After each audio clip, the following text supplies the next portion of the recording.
जय जय श्री राधे। भक्ति भक्ति भगवंत गुरु चतुर्नाम बपुए, इनके पद बंधन किए नाशे विघ्न। नमो नमो जय श्री वृंदावन रचि वर्षति घन गौरी। नमो नमो जय कुंज मेलिनी। नमो नमो जामे सुख होरी। नमो नमो जय कुंज विहारिन। नमो नमो प्रीतम चित चोरी। नमो नमो जय श्री हरिदासी। नमो नमो इन्हीं की जोरी। आज के सत्संग में श्री गौरांग दास बाबा जी वृंदावन का चरित्र वर्णन करेंगे। दार्जिलिंग का शांत वातावरण आज जैसा क्षुब्ध है वैसा पहले कभी नहीं था। विद्यार्थियों का एक जुलूस अभी निकल कर चुका था। आकाश मंडल में अभी भी गूंज रहे थे उनके गगनभेदी नारे, इनकलाब जिंदाबाद, गोरा पलटन मुर्दाबाद, मुर्दाबाद, गोराशाही नहीं चलेगी, नहीं चलेगी। धीरेन्द्र निर्दोष है, पलटन बदहोश है। धीरेन्द्र को छोड़ दो, पलटन को छोड़ दो। जहाँ देखो वहाँ एक ही घटना की चर्चा हो रही है। धीरेन्द्र के अतुलनीय साहस, देशभक्ति और पराक्रम की प्रशंसा की जा रही है। घटना उस समय की है जब भारत में अंग्रेज़ों का राज्य था। बड़े लाट दार्जिलिंग पहुंचने वाले थे। गोरा पलटन उनके स्वागत को स्टेशन जा रही थी। जिस सड़क से पलटन जा रही थी उसी से धीरेन्द्र किताबों का बस्ता कंधे पर लटकाए स्कूल जा रहे थे। सड़क सकरी थी। उसके एक ओर पहाड़ था, दूसरी ओर पत्थर से चुनी हुई दीवार। धीरेन्द्र को पलटन को रास्ता देने के लिए दीवार से चिपक कर खड़ा होना पड़ा। गोरे सिपाही जाते जाते कोई उन्हें ठोकर मार जाता, कोई बंदूक की बट से प्रहार कर जाता, कोई यूं ब्लैकी बगर या यूं इंडियन डॉग कहकर गाली दे जाता। धीरेन्द्र ने गोरों की मार तो सह ली, पर देश के प्रति उनकी गालियां सुन सुनकर उनके रक्त में उबाल आया। उन्होंने देखा सड़क के किनारे पड़ा एक पत्थर और मन ही मन को निश्चय करके खड़े हो गए। जैसे ही आखिरी सिपाही उन्हें ठोकर मारता हुआ निकला, उन्होंने पत्थर उठाकर जोर से उसके सिर पर दे मारा। सिपाही भूमि पर लौट गया। धीरेन्द्र कुलाचे मारकर पहाड़ पर चढ़ गए। वहाँ से सिपाहियों पर पत्थर की बौछार करते रहे। पलटन में खलबली मच गई। कप्तान ने हुक्म दिया उन्हें घेर कर पकड़ लेने का। वे पकड़े गए, परंतु उन्हें पकड़ने के प्रयास में जो सिपाही पहाड़ पर चढ़े उनमें से बहुतों को पत्थरों की मार से घायल होना पड़ा। विद्यार्थियों में बढ़ते हुए रोष को देख धीरेन्द्र को कमिश्नर के आदेश पर तत्काल छोड़ दिया गया, पर उनके विरुद्ध कार्रवाई जारी रहेगी और उन्हें दंडित किया जाएगा, यह निश्चित था। क्या दंड दिया जाएगा? केवल उन्हें ही दिया जाएगा या गोरे सिपाहियों को भी? इस बात को लेकर समाज चिंतित था, पर धीरेन्द्र को न चिंता थी न भय। उन्होंने शेरनी का दूध पिया था, साधारण शेरनी का नहीं, एक शक्तिशाली दिव्य शेरनी का। वे थे प्रसिद्ध संत सिद्ध श्री भोलानाथ गिरी महाराज के कृपा पात्र। भोलानाथ गिरी महाराज ने निश्चय ही उनके व्यक्तित्व में कोई असाधारण बात देखी थी, जिसके कारण वे उनसे मातृवत स्नेह करते थे।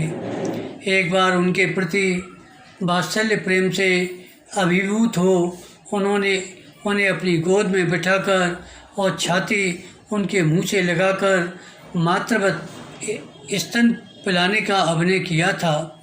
यह कोरा अभिनय ही न था, उन्होंने सचमुच इस प्रकार उनमें अपनी शक्ति का संचार किया था। दैववश या अपनी दिव्य दृष्टि से धीरेन्द्र के संकट को जान भोलानाथ गिरी महाराज इसी बीच दार्जिलिंग पधारे।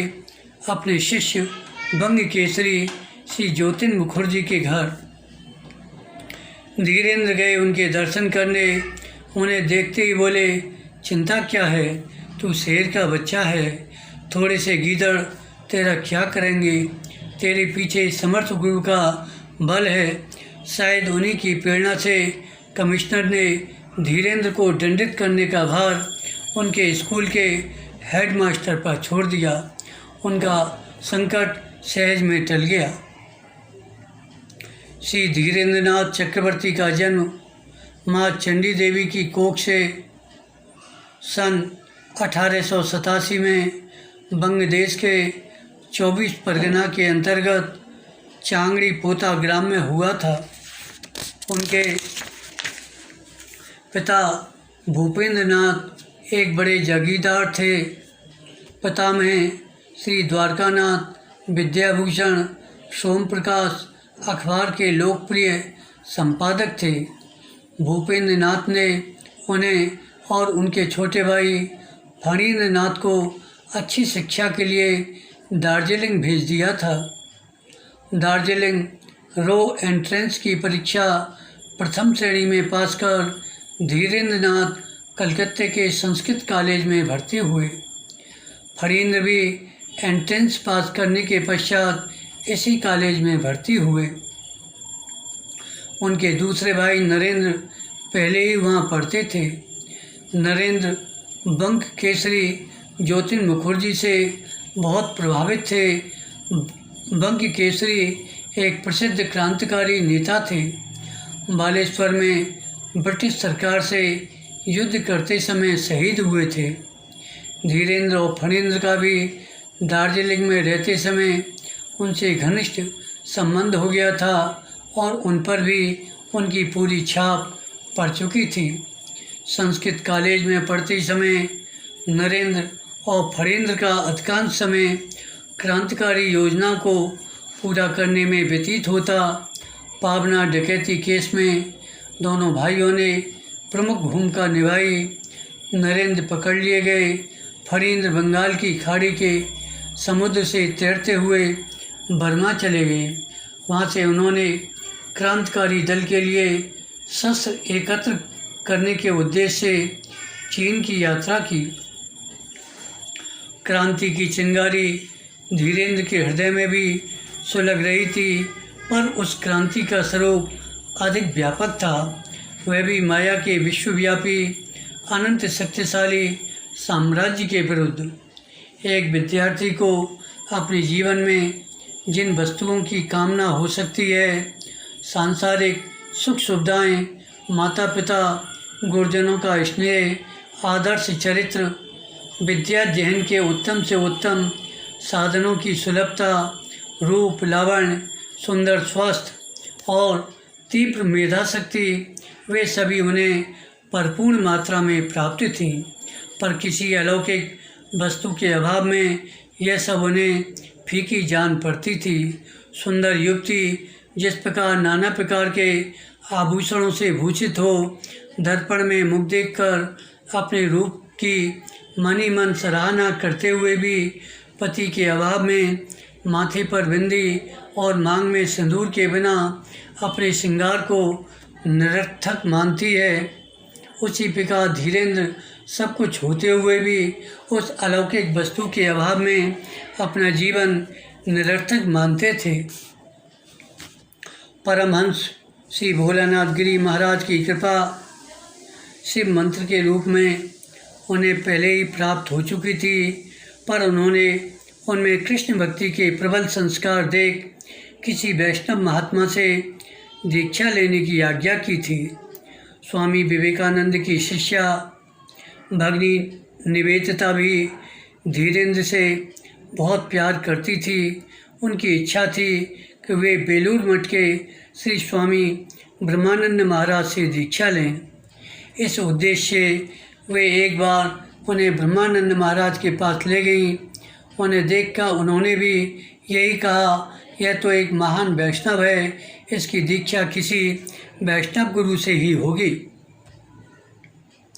चांगड़ी पोता से 1.5 मील दूर पंचवटी वन नामक निर्जन स्थान में एक देवी का प्राचीन मंदिर है। एक दिन धीरेन्द्र देवी के दर्शन करने गए, उन्हें प्रणाम किया और कृष्ण भक्त गुरु की प्राप्ति की भिक्षा मांगी।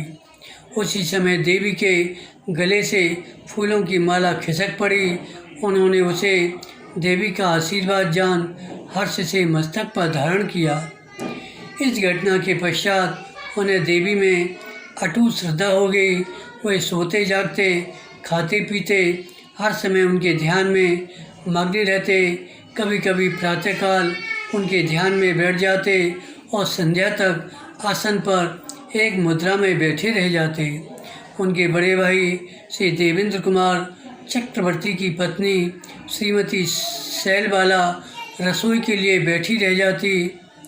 एक बार उन्होंने धीरेन्द्र से पूछा, तुम देवी की इतनी पूजा करते हो, वह भी तुम्हारे ऊपर कुछ कृपा करती हैं? सुनते ही धीरेन्द्र के नेत्र सजल हो आए। बड़े कंठ से बोले, भाभी, मैं हर समय उनकी कृपा का अनुभव करता हूँ। पंचवटी जाता हूँ तो वे अपना रंगा हुआ हाथ जंगल में से निकालकर मेरे मस्तक पर रखती हैं। संस्कृत कॉलेज में पढ़ते समय धीरेन्द्र नित्य रेलगाड़ी से चांगड़ी पोता से कलकत्ते जाया करते थे। एक दिन जब वे कलकत्ते जा रहे थे, उन्होंने देखा कि गाड़ी के एक कोने में एक महात्मा बैठे हैं। उनके ललाट पर है हरि मंदिर तिलक, गले में तुलसी की कंठी, हाथ में हरि नाम जप माला की झोली। ओष्ठ जप के कारण ईषित हिल रहे हैं और नेत्र सजल हो रहे हैं। वे उनके पास जा बैठे, प्रणाम कर पूछा, क्या आप किसी यथार्थ कृष्ण भक्त को जानते हैं? हाँ, जानता हूँ। कौन है वे? बड़े बाबा के शिष्य श्री रामदास बाबा जी महाराज। बड़े बाबा कौन? श्री राधा रमन चरण देव। उन्हें बड़े बाबा के नाम से लोग अधिक जानते हैं। उनका विशाल शरीर था और बड़े शक्तिशाली महात्मा थे। वे अब नहीं हैं क्या? धीरेन्द्र ने पूछा। बाबा बोले, अब नहीं हैं। ठीक, यह तो नहीं कहना चाहिए, क्योंकि आज भी जो उनकी शरण लेता है उसे दर्शन देकर कृतार्थ करते हैं। वे और परिचय भी देते हैं अपने असाधारण व्यक्तित्व का, अपनी असाधारण शक्ति और करुणा का। धीरेन्द्र ने पूछा, कैसा असाधारण व्यक्तित्व? बाबा बोले, वे हैं श्रीमन महाप्रभु और नित्यानंद प्रभु की करुणा के मूर्तिमान स्वरूप। मानो उनकी करुणा ही रूप धारण कर उतर आई हो पृथ्वी पर, उन जीवों का उद्धार करने जो उनकी कृपा से वंचित रह गए थे। उन्होंने न जाने कितने जगाई मदाई का उद्धार किया, कितने पापी तापी जीवों के पाप स्वयं लेकर उन्हें प्रेमदान किया। चिता पर जाते मुर्दे तक को देख उनकी करुणा उमड़ पड़ी। उनमें प्राण फूंककर महामंत्र सुनाया और तब जाने दिया उसे। पशु पक्षी यहाँ तक कि वृक्षादिक को भी प्रेमदान कर अष्ट सात्विक भावों से विभूषित किया। उन्होंने दिगनगर के पीपल की कहानी आज भी बंगाल में घर घर में कही जाती है, जिसने उनके संकीर्तन में कई बार नृत्य किया। चरित सुधा नाम का 6 खंडों में एक ग्रंथ है जिसमें उनके चरित्र का विस्तार से वर्णन है। आज भी कितने लोग उनकी कृपा का साक्षात अनुभव कर कृतकृत हो रहे हैं। धीरेन्द्र बोले, मुझे उनकी कृपा कैसे प्राप्त हो सकती है? बाबा ने कहा, यदि तुम उनके शिष्य श्री रामदास बाबा जी महाराज की शरण लो तो तुम्हें सहज ही उनकी कृपा प्राप्त हो जाएगी। वे भी बड़े शक्तिशाली सिद्ध महात्मा हैं। उन्हें बड़े बाबा का ही दूसरा रूप समझो। आजकल वे कलकत्ते में कोल्हू टोला में मोतीलाल सील की लॉज में रहते हैं। उन दिनों धीरेन्द्र गाड़ी से उतरकर कॉलेज नहीं गए। वे सीधे पहुँचे मोतीलाल सील के घर। उस समय बाबा रामदास जी महाराज बाहर बरामदे में टहल रहे थे। उनके गले में थी फूलों की माला, हाथ में हरिनाम की झोली। धीरेन्द्र को देखते ही उनकी पैनी दृष्टि उन पर टिक गई, जैसे वे उनके हृदय के अंतरतम कोष्ठ में झांककर देख रहे हों, जैसे अपनी बहुत दिनों की खोई हुई संपत्ति को प्राप्त कर उसे अपने स्नेह भरे नेत्रों से चूम रहे हों। धीरेन्द्र को भी लगा जैसे उन्होंने अपनी चिराभिलषित संपत्ति, अपनी जीवन नैया के कर्णधार श्री गुरुदेव को पा लिया हो। फिर भी उन्होंने उन्हें प्रणाम करते हुए मन ही मन कहा, यदि आप मेरे गुरुदेव हैं तो कृपा करके अपने गले की माला मुझे दें। उसी समय उन्होंने माला उतारकर उन्हें पहना दी। धीरेन्द्र के धैर्य का बांध टूट गया। वो उनके चरणों से लिपटकर गुरुदेव, हाँ गुरुदेव, दया करो गुरुदेव कहते हुए रो पड़े। गुरुदेव ने उन्हें उठाकर छाती से लगाया, सिर पर हाथ फेरते हुए कहा, चिंता न करो, तुम मेरे हो। शुभ मुहूर्त में सील लाज में धीरेन्द्र की दीक्षा हुई। मंत्र कान में पढ़ते ही वे समाधिस्थ हो गए। लगातार 8 घंटे उसी अवस्था में पड़े रहे। उस समय उन्हें अपने दिव्य स्वरूप के दर्शन हुए। उन्होंने अपने आप को देखा 10-11 वर्ष की एक सुंदर गौर कांति युक्त बालिका के रूप में, जो यमुना तट पर आंचल में फूल भरकर ले जा रही है राधा रानी की चोटी गूंथने के लिए। गुरुदेव के मधुमय संग के बिना एक क्षण भी रह सकना अब धीरेन्द्र के लिए मुश्किल हो गया। प्राय वे घर से गाड़ी पर बैठते कॉलेज जाने के लिए और पहुंच जाते सील लाज गुरुदेव के दर्शन करने और उनका देव दुर्लभ पाषाण को भी पिघला देने वाला कीर्तन सुन प्राणों को शीतल करने के लिए। श्री गुरुदेव के संग ने उनके अनुराग की अग्नि को प्रचंड करने में आहुति का कार्य किया। उनके कानों में उनकी मधुर कीर्तन ध्वनि सब समय गूंजा करती। कभी कभी वे उनकी मधुर स्मृति में इतना तन्मय हो जाते कि अपनी सुध-बुध खो बैठते।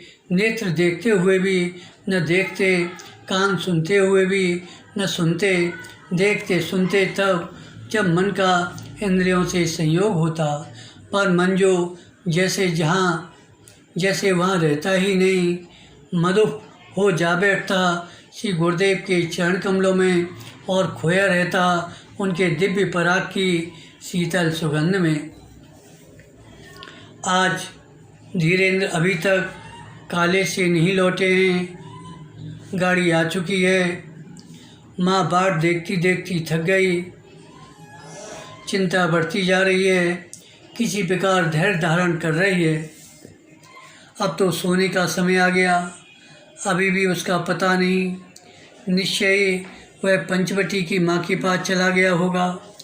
पहले भी तो वह रात भर वहाँ रह गया है। सवेरा होते ही आ जाएगा। माँ अवश्य उसकी रक्षा करेंगी। प्रातःकाल के सूर्य की किरणें धीरेन्द्र की सूनी सैया पर फूट पड़ी, पर धीरेन्द्र का अब भी पता नहीं। परिवार के लोग उनकी खोज में निकल पड़े। उसके सबसे बड़े भाई श्री बंकिम चंद्र चक्रवर्ती एडवोकेट उसे खोजते खोजते पहुँचे कलकत्ते श्री रामदास बाबा जी महाराज के आश्रम में। उनका अनुमान ठीक निकला। धीरेन्द्र कल यहाँ आ गए थे घर कभी न लौटने का निश्चय कर, पर उन्हें बंकिम बाबू के साथ घर लौटना पड़ा। गुरुदेव की आज्ञा सुरोधार्य कर। माँ ने अपने खोए हुए धन को पाकर फिर छाती से लगा लिया। अश्रुपूर्ण नेत्रों से उसे निहारती हुई बोली, बेटा मैं जानती हूँ तेरे हृदय में विशुद्ध भगवत प्रेम का प्रकाश है। तू अधिक दिन घर में न रह सकेगा, पर मुझे तेरा वियोग असह्य होगा। प्रतिज्ञा कर, तू मेरे जीते जी घर छोड़कर नहीं जाएगा। माँ की करुण प्रार्थना से धीरेंद्र का हृदय पिघल गया। वो बोले, माँ, मैं तुम्हें छोड़कर नहीं जाऊँगा। वे पढ़ने लिखने में मन लगाकर माता पिता को प्रसन्न करने की चेष्टा करने लगे। इंटरमीडिएट की परीक्षा प्रथम श्रेणी में पास कर कलकत्ते के स्कॉटिश चर्च कॉलेज में भर्ती हुए। अत्यंत प्रतिभाशाली और चरित्रवान विद्यार्थी होने के कारण यहाँ भी वे गुरुजनों के विशेष कृपा पात्र बन गए। उनके अंग्रेज गुरु उनके चारित्रिक गुणों के कारण मास्टर पूर्णतम उन्हें कहकर पुकारा करते थे। विद्याध्ययन में अग्रगण्य होते हुए भी धीरेंद्र खेल कूद व्यायाम आदि में किसी से पीछे नहीं थे। फुटबॉल में उनकी ओर से खेलने के लिए कलकत्ते की बड़ी से बड़ी टीमें उनका मुख निहारा करती। कुश्ती में एक जापानी पहलवान को पछाड़कर उन्होंने विशेष ख्याति प्राप्त की थी। माता पिता और गुरुजन उनकी बहुमुखी प्रतिभा को चंद्रमा की कलाओं की तरह बढ़ता देख बहुत प्रसन्न थे, परंतु भगवत अनुराग की अग्नि जो ऊपर से शांत जान पड़ती थी, भीतर भीतर सुलग रही थी, हवा के एक हल्के से झोंके से कभी भड़क सकती थी। एक दिन धीरेंद्र अपने घर के बैठक खाने में बैठे थे। एक सज्जन ने कमरे में प्रवेश किया। उनका रेशमी कुर्ता, जरीदार दुपट्टा और चांदी की मूठ वाली छड़ी बता रही थी वे एक धनी व्यक्ति हैं। कमरे में घुसते ही उन्होंने पूछा, भूपेंद्र बाबू हैं? धीरेंद्र ने उत्तर दिया, हैं। धीरेंद्र की ओर बड़े प्यार से देखती हुए उन्होंने कहा, तुम भूपेंद्र बाबू के बेटे धीरेंद्र हो ना? उनके भाव से धीरेंद्र के मन में कुछ शंका और भय का संचार हुआ। उन्होंने कहा, नहीं, धीरेंद्र से आपको क्या काम है? धीरेंद्र के साथ मेरी कन्या के विवाह की बात है, मैं इसी संबंध में आया हूँ। धीरेंद्र अब कहाँ हैं? धीरेंद्र बोले, उनका तो स्वर्गवास हो गया। क्या स्वर्गवास? जी हाँ, ये क्या हुआ? 2 दिन पहले तो मुझे भूपेंद्र बाबू की चिट्ठी मिली, उसे अकस्मात क्या हो गया? कालरा। उन सज्जन के पैर के नीचे से धरती खिसक गई। उदास होकर उन्होंने कहा, तो भूपेंद्र बाबू से मिल लूँ?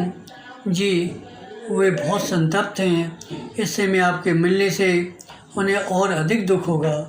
बेचारे लौट गए अपने भाग्य को कोसते हुए। धीरेंद्र को लगा कि उनके हृदयागार में शहद फोड़कर चुपके उनकी दैवी संपत्ति को लूटने की कोशिश की जा रही है। उन्हें सदा के लिए बंदी बनाए रखने को कारागार का निर्माण किया जा रहा है। उन्होंने निश्चय किया अवलंब अपने हृदय की संपत्ति को लेकर भाग निकलने का। उसी रात वे माता पिता के स्नेह, चक्रवर्ती परिवार के वैभव और अपनी असाधारण प्रतिभा के अनुकूल अति उज्ज्वल और सुख समृद्धिपूर्ण भविष्य की संभावनाओं को तिलांजलि दे निकल पड़े त्याग और वैराग्य के कंटकीर्ण पथ पर। आषाढ़ का महीना था। श्री रामदास बाबा जी महाराज परकरों सहित जाने को थे। श्री धामपुरी बहुत सी डलियों में तरह तरह की सामग्री लेकर जो महाप्रभु को प्रिय थी, रथ यात्रा के अवसर पर उन्हें समर्पण करने के लिए उसी समय धीरेंद्र उनके निकट पहुँचे। अपना मंतव्य प्रकट कर उनके साथ पुरी जाने की आज्ञा मांगी। गुरुदेव ने अनुमति दे दी।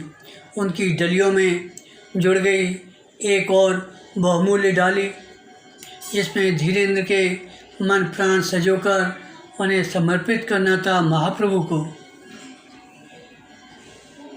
धीरेंद्र के मन प्राण महाप्रभु को समर्पण करने योग्य थे। यह प्रमाणित है जगन्नाथपुरी में घटी कुछ घटनाओं से। एक दिन धीरेंद्र जगन्नाथ जी के दर्शन कर लौट रहे थे। मार्ग में देखा कुष्ठ रोग के भिखारियों को। जो हाथ सड़ जाने के कारण भिक्षा में मिला प्रसाद ग्रहण नहीं कर पा रहे थे। उन्होंने अपने हाथ से उन्हें भोजन कराया। भोजन कराते समय किसी प्रकार उनकी दुर्गंध सहन करते रहे, पर भोजन कराकर जैसे ही आगे बढ़े उन्हें बवन हो गया। एक दिन जगन्नाथ जी का भोग लग चुका था, पर उनकी क्षुधा की निवृत्ति नहीं हुई थी। कदाचित उन्हें ब्रज लीला की स्मृति हो आई और लोग जाग आया था श्री दाम सुदामा आदि जैसे किसी भक्त के अधरामृत का। श्री जगन्नाथ जी की दृष्टि पड़ी मंदिर के बाहर स्नान मंडप में बैठे प्रेमाश्रु विसर्जन सहित महाप्रसाद का सेवन करते हुए धीरेन्द्र नाथ की पत्तल पर। उनकी लार बह निकली। अगटन घटन पटी सी योगमाया ने प्रभु की ये दशा देख उनकी बाहें इतनी लंबी कर दी वह पत्तल तक जा पहुंची। धीरेन्द्र ने देखा कि अप्राकृतिक सौंदर्य और सौरभ से भरपूर वह हस्तकमल बार बार पत्तल से महाप्रसाद का ग्रास उठा रहा है। उसे देख उनका हृदय एक अवर्णीय भाव राशि से आप्लावित हो गया। उन्होंने अपना हाथ समेट लिया। थोड़ी देर में वह हस्तकमल अंतर्ध्यान हो गया। तब वे प्रभु के अधरामृत से संश्लिष्ट अपशिष्ट महाप्रसाद को ग्रहण कर धन्य हुए। रथ यात्रा के दिन रथ जगन्नाथ जी की जय जयकार और कीर्तन ध्वनि के बीच मंद मंद गति से आगे बढ़ रहा था। धीरेन्द्र भी कीर्तन में योगदान कर आनंद विभोर हो रहे थे। रथ के ऊपर प्रसादी शरबत का बड़ा घड़ा रखा था। भक्तगण रथ पर चढ़कर शरबत ले रहे थे। धीरेन्द्र भी चाहते थे उस अलौकिक पेय से अपने प्राणों को शीतल करना, पर गुरुदेव ने अपराध की दृष्टि से रथ पर चढ़ने को मना कर रखा था। भक्त बादशाह कल्पतरु श्री जगन्नाथ देव भक्त के मन की बात जान रहे थे। वे कैसे अपने भक्त को अपने ही प्रसाद के लिए तरसते देख सकते थे। उनकी इच्छा से शरबत का घड़ा फूट गया। मानो शरबत के रूप में उनकी कृपा निर्जर बह निकली। धीरेन्द्र ने इसे प्रभु की असीम कृपा जान अंजलि भर भर कर उसका पान किया। श्री धामपुरी से गुरुदेव के साथ कलकत्ते लौट जाने के पश्चात धीरेन्द्र उनकी आज्ञा से नवद्वीप जाकर परम सिद्धा श्री ललिता दीदी की सेवा में रहने लगी। ललिता दीदी श्री राधा रमण चरण देव की मुख्य कृपा पात्री थीं। उनका नाम पहले जयगोपाल था। उन्हें श्री धामपुरी में जगन्नाथ जी ने अलौकिक रीति से साड़ी प्रदान की थी। तभी से उनका गोपी भाव सिद्ध हो गया था और वे गोपी वेश में रहने लगी थीं। गुरुदेव ने उनका नाम रख दिया था ललिता दासी। वे नवद्वीप में समाज बाड़ी में श्री राधाकांत की अष्टयाम सेवा पद कीर्तन सहित बड़े भाव से करती थीं। वे जैसे भक्त थीं वैसी ही शास्त्र सिद्धांत में पारंगत भी। धीरेन्द्र नाथ उनसे चैतन्य चरितामृत का अध्ययन करने लगे। धीरेन्द्र के माता पिता को पता चला वे नवद्वीप में समाज बाड़ी में हैं, तो वे पुलिस के दरोगा श्री हजारी बाबू और 2 सिपाहियों को साथ ले वहां जा पहुँचे। धीरेन्द्र को देखते ही माँ ने चिपटा लिया। उनकी लंबी लंबी सांसें जैसे हृदय समुद्र में आए ज्वार भाटे की तरह उन्हें बार बार खींचकर अपनी तलदेश में ले जाना चाह रही थीं। नेत्रों के जल से उन्हें अपसिक्त करते हुए वे बोली, बेटा धीरे, तू इतना निष्ठुर हो गया है। धीरेन्द्र सचमुच आज इतने निष्ठुर हो रहे थे। माँ के पड़े रोष और वेदना भरे शब्द उनके हृदय से उसी प्रकार टकरा रहे थे जैसे पत्थर की चट्टान से कुसुम सर टकरा कर रह जाते हैं। उन्होंने गंभीर स्वर में कहा, माँ आशीर्वाद दो जिससे तनमन से गुरु गोविंद की सेवा में संलग्न रहकर जीवन सफल कर सकूं। माँ के हृदय प्रांगण में यह शब्द वज्र के समान गूंज कर रह गए। भूपेंद्र नाथ खड़े देख रहे थे। उन्होंने धीरेन्द्र की ओर भुपटी तानी, फिर ललता दासी की ओर देखते हुए बोले, आप लोग धीरेन्द्र के जीवन से इस प्रकार क्यों खेल रहे हैं? उसे घर पर रहकर भजन करने का उपदेश क्यों नहीं करते? ललता दासी ने कहा, धीरेन्द्र कोई साधारण बालक नहीं है, वह एक महापुरुष है। उसके द्वारा आपका और जगत का कल्याण होगा। उसे संसार की कोई भी शक्ति परमार्थ पथ से नहीं हटा सकती। बाढ़ के समय नदी के वेग को जितना रोकने का प्रयत्न किया जाता है, उतना ही वह और बढ़ जाता है। आपके जैसे धर्मपरायण माता पिता का कर्तव्य नहीं कि उसके कल्याण के मार्ग में बाधक बने। उनके पिताजी बोले, मैं यहाँ उपदेश लेने नहीं आया, अपने लड़के को लेने आया हूँ। यह कहते हुए भूपेंद्र नाथ तमक कर तेजी से उस ओर जाने लगे जिस ओर दरोगा और सिपाही उनकी प्रतीक्षा कर रहे थे। रास्ते में कुछ छिटक कर एकदम लौट पड़े। चारों ओर कुछ अनुसंधान करते हुए ललता दासी के पास जाकर बोले, वे किधर गए? कौन? वे जो मेरे पीछे पीछे गए, कान में कुछ कहकर लौट आए। ललता दासी बोली, आपके पीछे तो कोई नहीं गया। भूपेंद्र बोले, नहीं, वे लंबे कद वाले तेजस्वी महापुरुष, उन्होंने मेरी पीठ पर हाथ मारा। मैंने मुड़कर देखा तो मुझे आलिंगन किया। डबडबाए नेत्रों से मेरी ओर देखते हुए इतना कह उनके नेत्रों में जल भर आया, गला रुंध गया। थोड़ा स्थिर हो वे फिर कहने लगे। उन्होंने चित पर चित की बात मुझसे कहा, भूपेन, कब तक सोते रहोगे? यूँ ही मोह निद्रा में और भोगते रहोगे दुख। दूसरे की वस्तु को अपनी मानकर जानते नहीं, धीरेन्द्र मेरा है। ललता दासी मुस्कुराते हुए उठी, बोली, चलिए मैं ले चलूँ उनके पास। थोड़ी दूर जाकर समाजवाड़ी में स्थापित राधा रमण चरण दास देव की विशाल सी मूर्ति की ओर इंगित करते हुए बोली, यही थे न वे? भूपेंद्र आश्चर्यचकित हो बोले, हाँ यही तो थे। वे महापुरुष के चरणों में गिर गए, रो रो कर न जाने क्या क्या कहने लगे। अब उनकी मोह निद्रा भंग हो चुकी थी। धीरेन्द्र को पुलिस की सहायता से पकड़ कर ले जाने का उनका निश्चय उसके साथ विलीन हो गया। वे स्वयं पकड़े जा चुके थे। महापुरुष के स्पर्श मात्र से उनके हृदय में एक नया प्रकाश छा गया। कुछ दिन बाद धीरेन्द्र गुरुदेव की आज्ञा लेकर वृंदावन चले गए। वहाँ कालीदह के सिद्ध श्री जगदीश दास बाबा की सेवा में रहकर भजन करने लगे। वे उन्हें प्यार में गोपाल कहकर पुकारते थे। श्री गौरांग दास बाबा जी का चरित्र विस्तार से है, अतः आज यहीं तक कथा का वर्णन करते हैं। शेष कथा अगले भाग में वर्णन करेंगे। बोलो श्री गौरांग दास बाबा जी महाराज की जय। जय जय श्री राधे, जय जय श्री राधे।